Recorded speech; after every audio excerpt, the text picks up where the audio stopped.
Everybody, it's the MadMattster here. I figured I'd chime in on this whole load retrospective look at the Metallica album Load, and by extension Reload, and my thoughts on it and what I think, because there's been a lot of channels talking about this lately because of the upcoming box set. It's not already out, I don't recall. Wanted to give my opinions about it, and I may do more videos about this in the future because I find it a fascinating subject, honestly. And I've talked about, this whole period of time, and people are, strangely enough, people really like to talk and hear about this subject, and I don't know if it's just what the situation is. I have relatives that are asking me to do videos about this stuff. Even, I mean, they don't even subscribe to my channel, but they know I do subjects, and they're like, I want to watch that video, a documentary about this. I have people talking about this to me repeatedly. So I wanted to talk about Load and how it fits into this whole thing that I'm going to be talking about the death of metal and so forth in the 90s, and that's what I'm hinting at there. So this is what I'm just going to say what happened with me and Metallica. So I was with a relative, a different relative, who was not the other relative I was talking about, wasn't born yet, and we went to the mall. Well, he's an in-law, I'll just say an in-law, and we went to the mall to buy, and I was, I was a kid. We went to the mall. I wanted to buy the new Metallica single, Enter Sandman, and I did. It was the tape, tape with Stone Cold Crazy on the B-side, which was actually a pretty good cover. And I put it in the tape player, and the in-law who anyways, I'm not gonna go into who this was, but said to me, it's like, something's different about this. I don't know about this, it's a little, something's not right, something's different. So I proceeded to buy the album, and I listened to it a lot at the time, but then I just kind of got sick of it. And the radio, it was on, I don't know if it's on the radio quite yet, but it was on MTV all the time, Enter Sandman, all those videos, and I like some of those songs, but there's just something empty about it, and I can't explain, I can't put my finger on it. Now, looking back on the production of the album, I think it's magnificently, like, one of the peak albums of that period with analog production, because the 90s analog production was just so superior to most everything that's come before or since. That came before or since. So there's other albums I really like with production, like End of Silence by Rollins Band, I like a lot, and I like similar albums like that. So this whole thing was just a weird, what another good album is actually Danzig 3. I think that is a pretty good, even though it's a little bit, anyways, I like it too though. So an album that came around in that same period, Rust in Peace, is pretty good. I don't want to go on this tangent. So my whole thing was, there's something not quite the same, and maybe the seed was planted by my in-law, my brother-in-law. Let's just be honest here. Or future brother-in-law at the time, I believe. So this whole thing was just weird because, like, this whole thing was kind of implanted in my head about how, it's something, it doesn't sound like the old Metallica, and I don't know if I was just influenced by that, or if I think I just got burnt out on the album really quickly. Just something wasn't the same. And I can't explain it because I was a kid, and I had these emotions and these thoughts that don't make sense now. Maybe if I listened to it, if I heard it first time now, I'd be able to explain this, but it was this weird feeling. I did like it, like, Mind, Friend of Misery, God That Failed, songs like that, and Holier Than Thou, Don't Tread on Me, it's cheesy. It was okay. To me, it wasn't the same level of quality, though, that the other, even Justice, had. So I just didn't feel it as much. Now, I saw Metallica in 1991, October 30th, 1991, at Dane County Coliseum in Madison, Wisconsin, with my brother. And let me tell you, that was one of the best shows I've ever seen. It was amazing. It was incredible. There was a lot of energy to that show.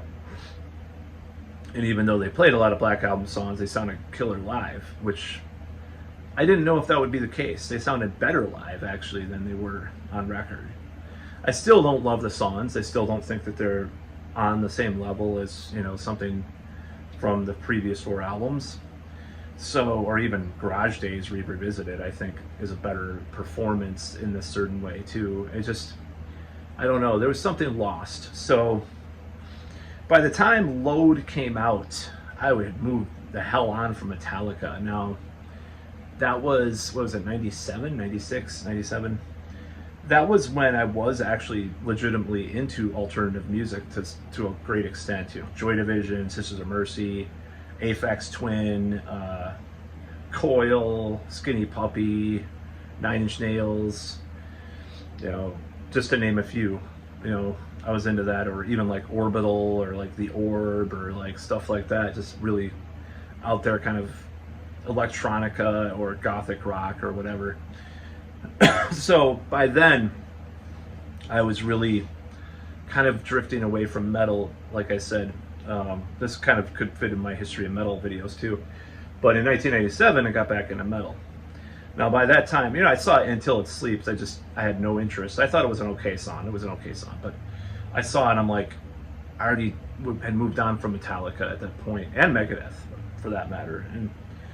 But when I was getting back into metal, namely like Merciful Fate, King Diamond, and then all the black metal bands and whatever, you know, power metal, prog metal stuff that I got into, death metal, melodic death metal, in the years afterward, I just was like, yeah, Metallica. They did 4 great albums, and they kind of went their own way.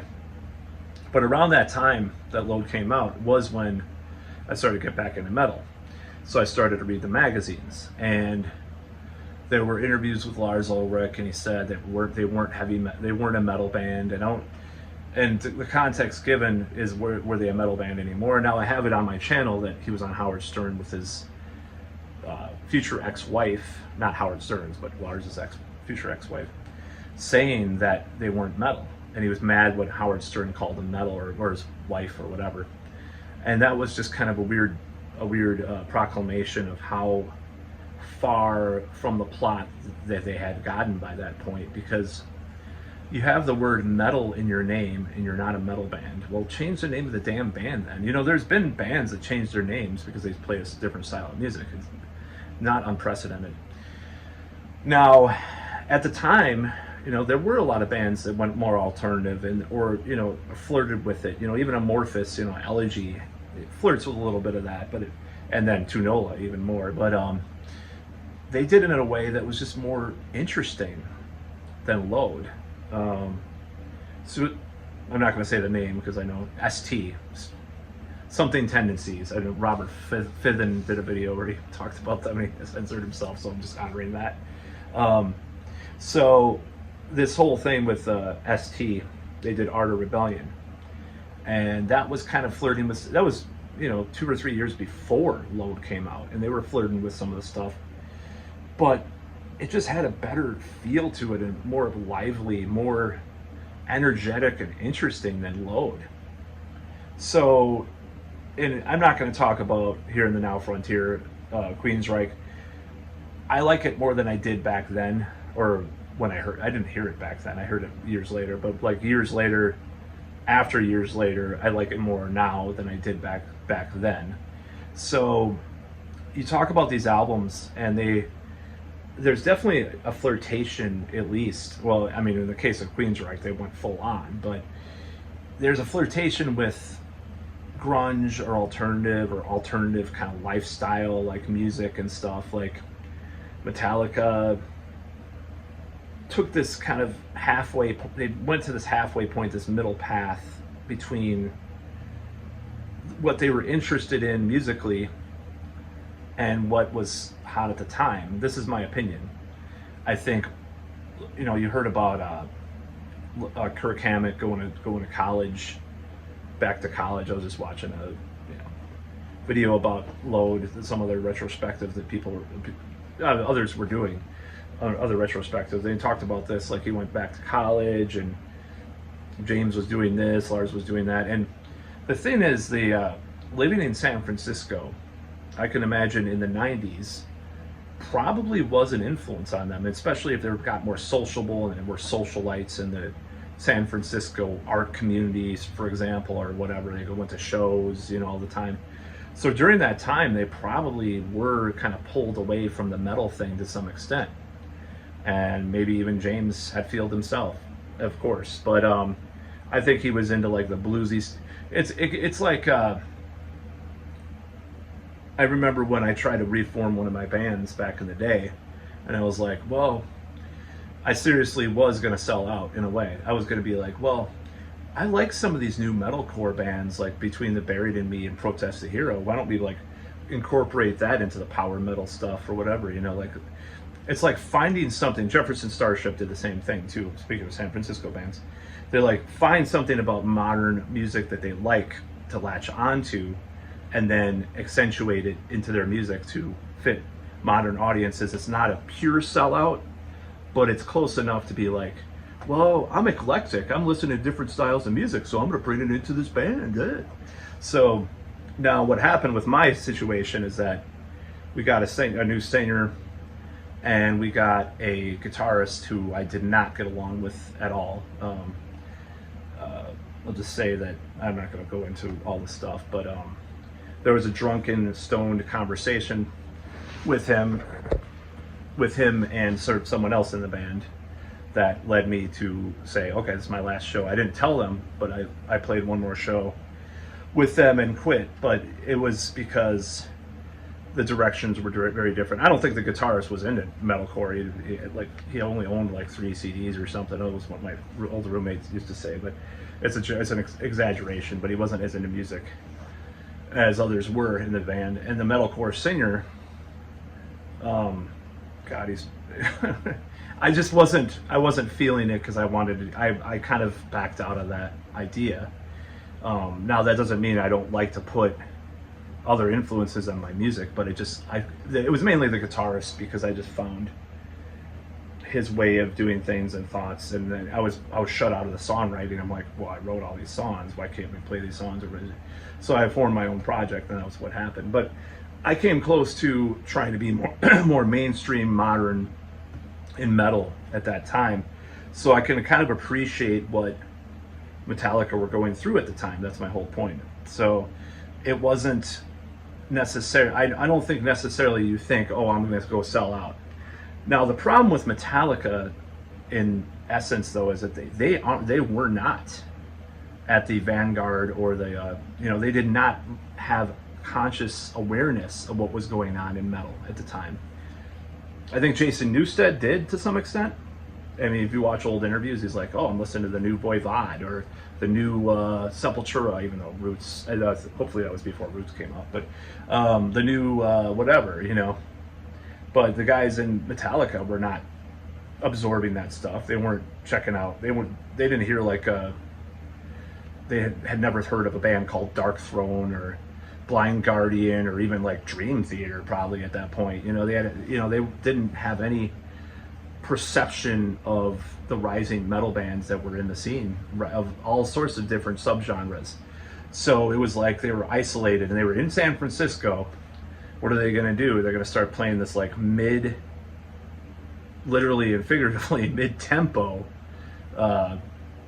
sort of sludgy, boring kind of groove blues rock mixed with country and whatever. So I don't hate Load or Reload. I like some of the songs. I find them, ultimately though, it's kind of empty. Like I said about the Black Album, I can't listen to it like as like something I get super excited about. I think they could have changed the name of the band at that point, and they couldn't have, because they're a big corporation. So that brings me to another factor that made Metallica sell out, quote unquote, because I do think they sold out. I do, whatever definition you want to use on that, that is selling out by tailoring your music to sound what's popular, what's in, is the definition of selling out, regardless of what people say. Iron Maiden never sold out. They're a commercial band. They're capitalists, you know, to the extreme, but they never sold out their music. You know, you could argue that maybe by not selling out, they sold out because they just wanted to retain whatever, you know, be played safe, you know. But Metallica definitely sold out. And, you know, the thing is, selling out isn't this one-dimensional thing where, you know, sometimes it is. Okay, sometimes it is. You know, you watch Todd in the Shadows and he talks about these pop artists that just had this abrupt 180 turn into this crap. You know, sometimes it's just pure selling out. But rarely is it like that. It's very much a more complicated, nuanced thing that bands do. But when they did that, when I heard Load, you know, there was these people I worked with. I'm like, they're not metalheads. Oh, they like Load, of course. They like Load, their best. They think it's their best album, of course. They're not gonna listen to the first. Oh, I have this live thing, you know, or whatever. I listen to it occasionally. It's okay, you know. But I like their newer stuff. I've met people like that liked Load and Beyond at that point in time more. So it was kind of it was disappointing, but it is what it is. You know, that's how things came to be. But let's talk about another factor with Metallica at the time, because this is a very important thing to add into this, and this is why this is kind of like Exhibit B, so to speak, why they sold out. And it's the image, those pictures, you know, the album cover, the logo. A lot of bands were cutting their hair short at the time, like Soundgarden. I think Soundgarden was one of the first ones. I think it was Chris Cornell. And I think Lane Staley already had short hair, but he was a heroin addict. He was probably losing hair right now. That's bad. You know, he's probably. But a lot of people were losing. You know, a lot of people were cutting their hair at the time, and they were, you know, and Bruce Dickinson did, and Rob Halford was bald anyways, or he shaved his head or whatever at that point. So, but a lot of bands were cutting their hair. They were going more, you know, preppy in this way.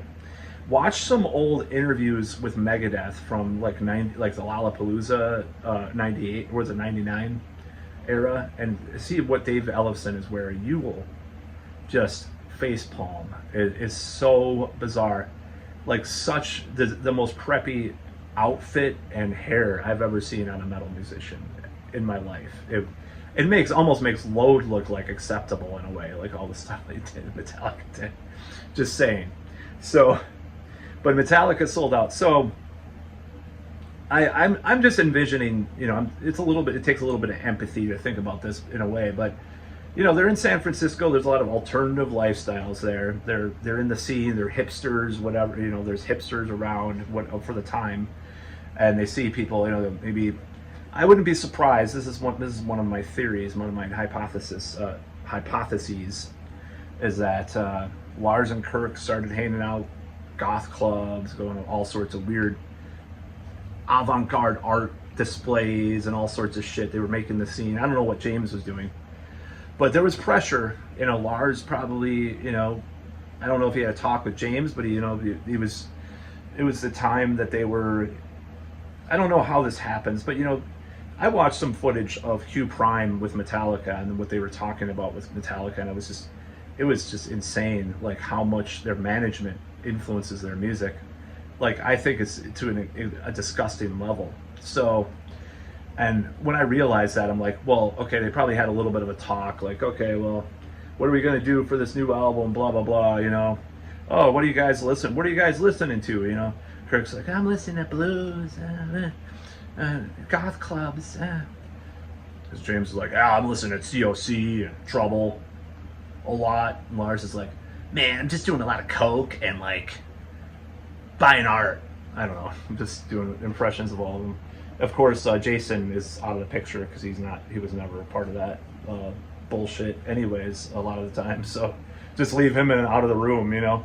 But I could just imagine those three in the room with Q Prime, and they're just like, okay, well, let's like do. I'm thinking about the next Peter Mensch or whatever, the Cliff Bernstein. They're like, well, we're thinking about something that would appeal to these kids today. What do you think would be good? And we'll have a whiteboard out, you know, and talk about like, well, you know, I can take these COC influences, and you know, I have a couple riffs and blah blah blah. I'll play it for us, you know. And then Lars would be like, yeah, man, that cooks, man, you know. And then. Then they start to sketch out a couple songs, and they start recording them, and like it influences their direction, and Kirk gets more involved, of course, and he's like, yeah, I don't want to play like the normal solos anymore. I mean, of course that came back to bite him when Saint Anger was being recorded for different reasons, but you know, playing with all sorts of things like the blues, man, Jimi Hendrix, you know. And it just kind of evolved or devolved, and it snowballed from there. But you're left with these two albums that are just like interminable radio rock of varying quality. Some of it's pretty good, granted. You know, I can listen to it. You know, it's kind of fun. But when I want to hear Metallica, I don't put on Load or Reload. I put on the first 4 albums or Garage Days Revisited. It's just a fact, and that's how we always felt. The metalheads that were around back then that heard Load and Reload, and it's people don't maybe appreciate the times how they were and the social influences. And you know, I admitted I went more alternative at the time too, but I came back around pretty quickly. It was, you know, it was probably a 2-year period where I was out of metal, and then I just didn't have enough knowledge of metal before, you know, 97 or so. And then when I got into all these bands and, you know, got into black metal, especially, like some of, I mean, even though I wouldn't listen to certain bands at that point, which I listen to now, but when I got into a lot of the metal that was coming out, I was like, God, what? This is what I was missing. This is ridiculous. I love this stuff, you know. And to think that I was very limited in my grasp of metal before that time, but Metallica held on to that alternative thing through. I mean, even you can argue that Saint Anger has a lot of those influences too, and even the new one to some extent. For a long time though, they held on to that, and then this abrupt change in 2006 through 2008. Oh, we're wearing these battle jackets that have Angel Witch on them. Oh, we're gonna dress a little differently now again. We're gonna start playing thrash riffs again, and it's just so cynical and so jaded and disgusting and commercial and just such a turncoat thing to do. And that really disgusts me. I did like some of Death Magnetic, and I do like some of Hardwired. I'll admit, I can listen to some of those albums. Well, the ones that aren't like the badly mastered version, not the badly mastered version of Death Magnetic, but something that was around the internet for a while. The Moderus remix is really good because it took the Guitar Hero stems. Anyways, enough about that. So the thing is, with regards to that era, it kind of makes you think, well, why weren't they dressing like this all along? I mean, I'm sure Sodom had a couple, you know, punky albums in the 90s, but I'm sure Tom Angel Ripper wasn't wearing like, you know, GQ suits and a Panama hat and getting all goth like half goth makeup and smoking a cigar out of, you know, drinking martinis in a picture. I'm sure he wasn't. Why the abrupt change in image? Why this turn? Well, you know, around the time, you know, metalcore was making it big, and they were playing, you know, these covers of Dio, like Killswitch Engage. They were acknowledging guitar solos and metal again. Iron Maiden were touring bigger and bigger places again, Judas Priest, and, you know, so they jumped on the bandwagon yet again. So you can say, oh, well, maybe they were nostalgic for the early 80s again. Oh, they're middle-aged and they're just like going back to their roots. No. Everything Metallica has done since about 1990 or so has been calculated. All of it. In my opinion, my theory or hypothesis is that everything has been calculated, and that's what's disgusting about it. Now, Iron Maiden is the same way. Let's just be up front. But the difference is there's certain boundaries that Rod Smallwood and Steve Harris placed on the band. Some for good and some for bad. You know, there's certain boundaries. There's certain things they don't cross. They're like, yeah, we're gonna play this type of metal. We're gonna do this type of music. You know, it's whether it's consciously or not. But Metallica is just like they want to be hip and they want to sell as many records or concert tickets as they did in 1991 or 92. So they have to retain this level. So they have to keep with the times, so to speak. So when there was some 80s nostalgia, let's jump on that bandwagon and start wearing these battle jackets at 50 years old. Now that doesn't mean I'm not going to be doing it. I'm just saying, you know, ironically enough, but I'm not quite there yet. I'm just saying, you know, I probably will be wearing a battle jacket when I'm 50 years old. But like, well, let's start wearing the battle jackets with all these like these patches of all these bands. Like there's like a Angel Witch patch and like a Venom patch, or like a well, probably not anymore because he's Christian now, but you know, it was like Sweet Savage patch or something, you know, or Tigers of Pantang, you know. So it's just really cynical, and I'm just very kind of disgusted by it. And this is just explains it because I see it happening in real time. I see them making these switches, and a band like Amorphis, Paradise Lost, My Dying Bride, you know, I'm just talking about some bands that went more alternative for a while. They did it, but they're like, you know, they put the brakes on it pretty quickly. They started doing a little more metal riffs again, like on the next album after their Sellout album, or they just completely switched, and then they kind of went back to it pretty quickly. It took Metallica till 2008 to go back to metal after 1991, being, you know, after they left metal, or 93 or whenever the Black Album tour ended or whatever. So kind of, it just makes you think that they're just behind it. They're always behind the times. Like another example of this would be, and I was very cynical. I read all Metallica articles and stuff, so it's obvious. Like I have this in my head.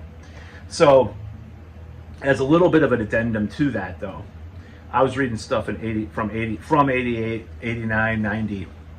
Where they were listening to a lot of alternative music. They've been into it, so it's arguable that alternative wouldn't have had an influence on them. You know, I love the Red Hot Chili Peppers' new album. Oh, I like you know, I like the Pogues or whatever. Yeah, and then Lars chimed in. He's like, I like Europe's new album, Blue Murder, and Blue Murder's album. It was really weird. It was like he was really into hair metal at one point too. Like, even though those are two bands I love, but I'm just saying. And I like the alternative bands too. But the thing is, the switch was going to happen, maybe to some extent, but it just, the way that they did it was very cynical and very calculated, and that's what I'm saying. Like, maybe they would have switched, maybe Art of Rebellion, you know, those albums. Living Color doesn't count. I just read this list of bands that went more alternative. Living Color was already alternative, kind of, you know, just these bands that went alternative. Amorphis, you know, I keep mentioning them. That's a really interesting case. So that's the whole thing about these alternative these bands that went more alternative. It was kind of like, yeah, they did it, and they brought some new elements to their music, and maybe they kept some of those elements, but then they went back to metal because they felt like playing metal. Metallica just kind of did this half-ass, like, radio rock kind of thing. You know, Whiskey in the Jar, Turn the Page. Like, what were they thinking? It's just so, like, gross. Like, I hear those songs, and I'm just speaking from the heart. This is just how I feel. I hear those covers, and I'm just like, this is just awful. I hate those. Just all that whole period of time for Metallica was just so mid. It was like you're in a truck with a truck driver, like, spitting in a jar and pissing in a jar, and like there's just like this gross image I get. This, like, I don't know why I think about that, but like, it just sucks so bad, you know. And it's just, oh my god. So anyways, that's my personal affectations or whatever. But the fact of the matter is, it just seems so calculated, and that's what Load and Reload seemed like to me. It was like they had to still have a little bit of metal and a little bit of rock in there. Of course, they probably still did to some extent, but we're not going to play these complex songs like Justice. So that was just so 80s. Oh, we're not metal anymore. We're hard rock. We're not metal. We're called Metallica, but we're not metal. Oh, we're going to play these medleys of all old songs and play all these Load songs. Give me Fuel, Give me Fire, you know, and all that stuff. And it just got to be so cringe is the word I'm thinking of. And that's what I think about Load and Reload. And I find that period of time just so disturbing in this way. It's just like, I don't understand how, I understand to some extent, like I said, I don't understand how sucked into that stuff they got into. It went too far.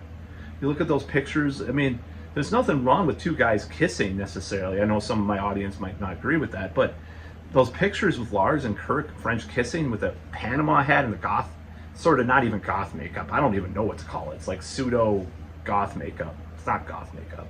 They went goth. I mean, that was Paradise Lost, basically. If you want Metallica, that's goth. Icon by Paradise Lost, great album.